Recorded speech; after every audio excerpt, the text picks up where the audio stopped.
Elle aura besoin d'énergie pour chauffer ses instruments, ses ordinateurs et ses antennes. Et contrairement à Giotto, elle ne pourra pas compter sur l'énergie solaire qui sera bien plus faible à cette distance.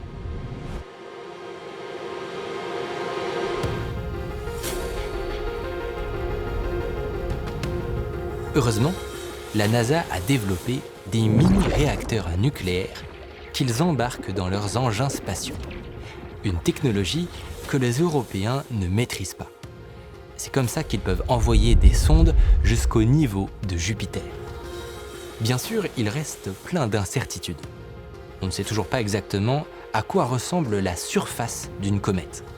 Est-ce que c'est du sable ? Est-ce que c'est tellement peu dense que l'atterrisseur va s'enfoncer ? Est-ce que les instruments vont encore fonctionner après avoir passé des années dans le vide spatial glacé ?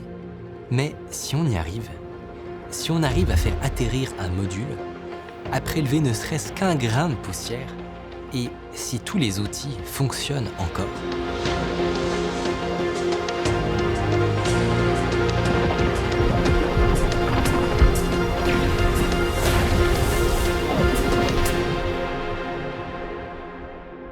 Malheureusement, après quelques années, le projet est rattrapé par la réalité. Retenons bien cette date. Le mur de Berlin est toujours là.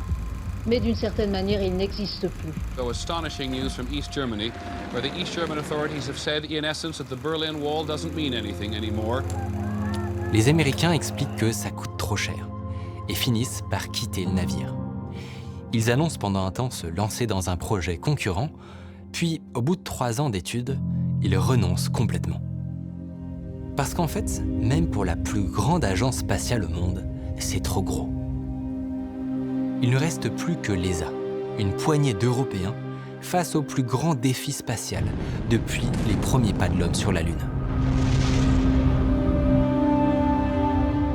Et pour nous, ça a été effectivement une déception très grande, parce qu'il était clair que dans la structure de l'Agence spatiale européenne, avec l'argent que l'Europe pouvait mettre dans des missions comme ça, et surtout l'expérience acquise, on était incapable de faire tout ça. Aller en direction d'une comète, choisir la bonne comète, et ensuite se poser dessus, prélever un échantillon, faire un redémarrage automatique d'une sonde qui va ramener ces échantillons sur Terre pour après les diffuser, etc. Il y a tellement d'intermédiaires dans ce processus-là qu'on s'est dit on ne pourra jamais le faire tout seul.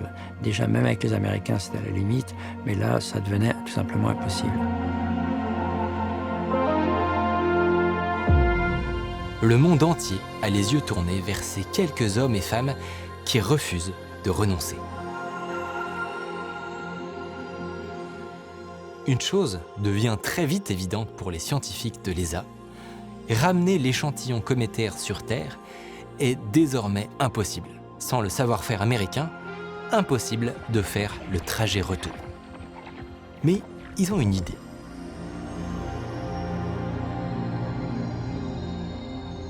Si on n'est pas capable de ramener un échantillon d'un noyau cométaire dans nos laboratoires, eh bien on va faire l'inverse. C'est-à-dire qu'on va fabriquer un laboratoire qui va aller se poser sur un noyau cométaire.